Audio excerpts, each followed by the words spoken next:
जय Shri Krishna friends, welcome to हरिमुकुंद।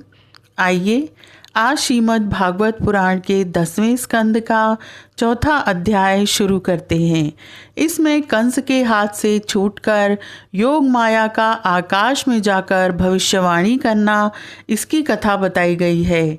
Shri Sukhdev ji कहते हैं, जब वसुदेव जी श्री कृष्ण भगवान को यशोदा जी के पास छोड़कर लौट कर आए, तब नगर के बाहरी और भीतरी सब दरवाजे अपने आप ही पहले की तरह बंद हो गए। इसके बाद नवजात शिशु के रोने की ध्वनि सुनकर द्वारपालों की नींद टूटी। वे तुरंत भोजराज कंस के पास गए और देवकी को संतान होने की बात कही। कंस तो बड़ी आकुलता और घबराहट के साथ इसी बात की प्रतीक्षा कर रहा था।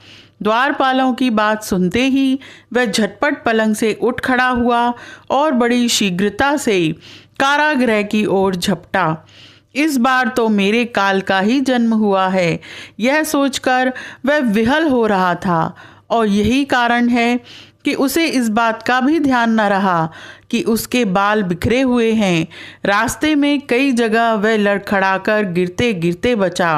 बंदी गृह में पहुंचने पर सती देवकी ने बड़े दुख और करुणा के साथ अपने भाई कंस से कहा, यह कन्या तो तुम्हारी पुत्रवधू के समान है, स्त्री जाति की है, तुम्हें स्त्री की हत्या कदापि नहीं करनी चाहिए।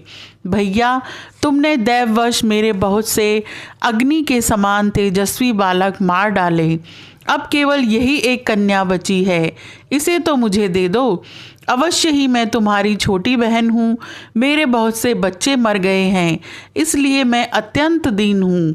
मेरे प्यारे और समर्थ भाई, तुम मुझ मंदभागिनी को यह अंतिम संतान अवश्य दे दो। श्री सुखदेव जी कहते हैं, कन्या को अपनी गोद में छिपाकर देवकी जी ने अत्यंत दीनता के साथ रोते रोते याचना की, परंतु कंस बड़ा दुष्ट था। उसने देवकी जी को झिड़क कर उनके हाथ से वह कन्या छीन ली। अपनी उस नन्ही सी नवजात भांजी के पैर पकड़कर कंस ने उसे बड़े जोर से एक चट्टान पर दे मारा। स्वार्थ ने उसके हृदय से सौहार्द को समूल उखाड़ फेंका था, परंतु श्री कृष्ण की वह छोटी बहन साधारण कन्या तो थी नहीं, देवी थी। उसके हाथ से छूटकर तुरंत आकाश में चली गई। परंतु श्री कृष्ण की वह छोटी बहन साधारण कन्या तो थी नहीं, देवी थी। उसके हाथ से छूटकर तुरंत आकाश में चली गई और अपने बड़े बड़े 8 हाथों में आयुध लिए हुए दीख पड़ी। वह दिव्यमाला, वस्त्र, चंदन और मणिमय आभूषणों से विभूषित थी। उसके हाथों में धनुष, त्रिशूल, बाण, ढाल, तलवार, शंख, चक्र और गदा, ये 8 आयुध थे। सिद्ध, चारण, गंधर्व, अप्सरा, किन्नर और नागगण बहुत सी भेंट की सामग्री समर्पित करके उसकी स्तुति कर रहे थे। उस समय देवी ने कंस से यह कहा, अरे मूर्ख, मुझे मारने से तुझे क्या मिलेगा?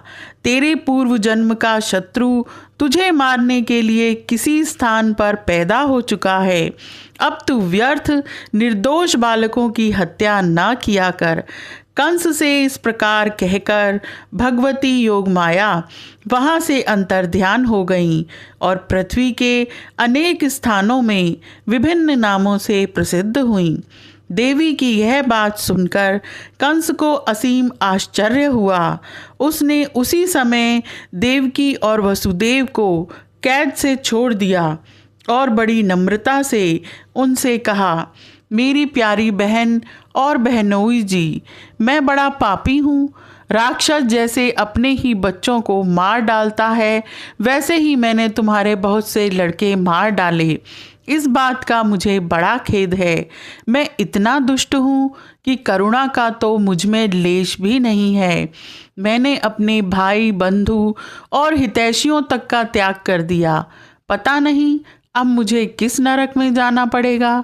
वास्तव में तो मैं ब्रह्मघाती के समान जीवित होने पर भी मुर्दा ही हूँ। केवल मनुष्य ही झूठ नहीं बोलते, विधाता भी झूठ बोलते हैं। उसी पर विश्वास करके मैंने अपनी बहन के बच्चे मार डाले। मैं कितना पापी हूँ। तुम दोनों महात्मा हो, अपने पुत्रों के लिए शोक मत करो, उन्हें तो अपने कर्म का ही फल मिला है। सभी प्राणी प्रारब्ध के अधीन हैं, इसी से वे सदा सर्वदा एक साथ नहीं रह सकते। जैसे मिट्टी के बने हुए पदार्थ बनते और बिगड़ते रहते हैं, परंतु मिट्टी में कोई अदल बदल नहीं होती, वैसे ही शरीर का तो बनना बिगड़ना होता ही रहता है, परंतु आत्मा पर इसका कोई प्रभाव नहीं पड़ता। जो लोग इस तत्व को नहीं जानते, वे इस अनात्मा शरीर को ही आत्मा मान बैठते हैं। यही उल्टी बुद्धि अथवा अज्ञान है। इसी के कारण जन्म और मृत्यु होते हैं, और जब तक यह अज्ञान नहीं मिटता तब तक सुख दुख रूप संसार से छुटकारा नहीं मिलता। मेरी प्यारी बहन, यद्यपि मैंने तुम्हारे पुत्रों को मार डाला है, फिर भी तुम उनके लिए शोक न करो, क्योंकि सभी प्राणियों को विवश होकर अपने कर्मों का फल भोगना पड़ता है। अपने स्वरूप को न जानने के कारण जीव जब तक यह मानता रहता है कि मैं मारने वाला हूँ या मारा जाता हूँ, तब तक शरीर के जन्म और मृत्यु का अभिमान करने वाला वह अज्ञानी बाध्य और बाधक भाव को प्राप्त होता है, अर्थात वह दूसरों को दुख देता है और स्वयं दुख भोगता है।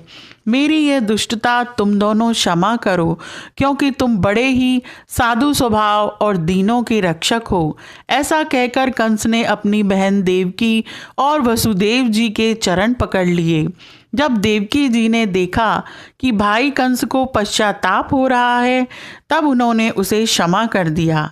श्री सुखदेव जी कहते हैं, जब वसुदेव और देवकी ने इस प्रकार प्रसन्न होकर निष्कपट भाव से कंस के साथ बातचीत की, तब उनसे अनुमति लेकर वह अपने महल में चला गया। वह रात्रि बीत जाने पर कंस ने अपने मंत्रियों को बुलाया और योग माया ने जो कुछ कहा था वह सब उन्हें कह सुनाया। कंस के मंत्री पूर्णतः नीति निपुण नहीं थे। दैत्य होने के कारण स्वभाव से ही वे देवताओं के प्रति शत्रुता का भाव रखते थे। अपने स्वामी कंस की बात सुनकर वे देवताओं पर और भी चिढ़ गए और कंस से कहने लगे, भोजराज, यदि ऐसी बात है तो हम आज ही बड़े बड़े नगरों में, छोटे छोटे गांवों में, अहीरों की बस्तियों में और दूसरे स्थानों में जितने बच्चे हुए हैं, वे चाहे 10 दिन से अधिक के हों या कम के, सबको आज ही मार डालेंगे। समर भीरु देवगण युद्धोद्योग करके ही क्या करेंगे? वे तो आपके धनुष की टंकार सुनकर ही सदा सर्वदा घबराए रहते हैं। जिस समय युद्ध भूमि में आप चोट पर चोट करने लगते हैं, बाण वर्षा से घायल होकर अपने प्राणों की रक्षा के लिए सम्रांगण छोड़कर देवता लोग पलायन परायण होकर इधर उधर भाग जाते हैं। कुछ देवता तो अपने अस्त्र शस्त्र जमीन पर डाल देते हैं और हाथ जोड़कर आपके सामने अपनी दीनता प्रकट करने लगते हैं। इसलिए उनकी जड़ उखाड़ फेंकने के लिए आप हम जैसे विश्वास पात्र सेवकों को नियुक्त कर दीजिए। जब मनुष्य के शरीर में रोग हो जाता है और उसकी चिकित्सा नहीं की जाती, उपेक्षा कर दी जाती है, तब रोग अपनी जड़ जमा लेता है और फिर वह असाध्य हो जाता है। अथवा जैसे इंद्रियों की उपेक्षा कर देने पर उनका दमन असंभव हो जाता है, वैसे ही यदि पहले शत्रु की उपेक्षा कर दी जाए और वह अपना पांव जमा ले, तो फिर उसको हराना कठिन हो जाता है। देवताओं की जड़ है विष्णु और वह वहाँ रहता है जहाँ सनातन धर्म है। सनातन धर्म की जड़ है वेद, गौ, ब्राह्मण, तपस्या और वे यज्ञ जिनमें दक्षिणा दी जाती है। इसलिए भोजराज, हम लोग वेदवादी ब्राह्मण, तपस्वी, याज्ञिक और यज्ञ के लिए घी आदि हविष्य पदार्थ देने वाली गौओं का पूर्ण रूप से नाश कर डालेंगे। ब्राह्मण, गौ, वेद, तपस्या, सत्य, इंद्रिय दमन, मनो निग्रह, श्रद्धा, दया, तितिक्षा और यज्ञ विष्णु के शरीर हैं। वह विष्णु ही सारे देवताओं का स्वामी तथा असुरों का प्रधान द्वेषी है, परंतु वह किसी गुफा में छिपा रहता है। महादेव, ब्रह्मा और सारे देवताओं की जड़ वही है। उसको मार डालने का उपाय यह है कि ऋषियों को मार डाला जाए। श्री सुखदेव जी कहते हैं, एक तो कंस की बुद्धि स्वयं ही बिगड़ी हुई थी, फिर उसे मंत्री ऐसे मिले थे जो उससे भी बढ़कर दुष्ट थे। इस प्रकार उनसे सलाह करके काल के फंदे में फंसे हुए असुर कंस ने यही ठीक समझा कि ब्राह्मणों को ही मार डाला जाए। उसने हिंसा प्रेमी राक्षसों को संत पुरुषों की हिंसा करने का आदेश दे दिया। वे इच्छा अनुसार रूप धारण कर सकते थे। जब वे इधर उधर चले गए, तब कंस ने अपने महल में प्रवेश किया। उन असुरों की प्रकृति थी रजोगुणी। तमोगुण के कारण उनका चित्त उचित और अनुचित के विवेक से रहित हो गया था। उनके सिर पर मौत नाच रही थी। यही कारण है कि उन्होंने संतों से द्वेष किया। जो लोग महान संत पुरुषों का अनादर करते हैं, उनका वह कुकर्म उनकी आयु, लक्ष्मी, कीर्ति, धर्म, लोक परलोक, विषय भोग और सब के सब कल्याण के साधनों को नष्ट कर देता है। यह अध्याय यहीं समाप्त होता है। आज के लिए इतना ही। Please like, share and subscribe my channel. Thank you.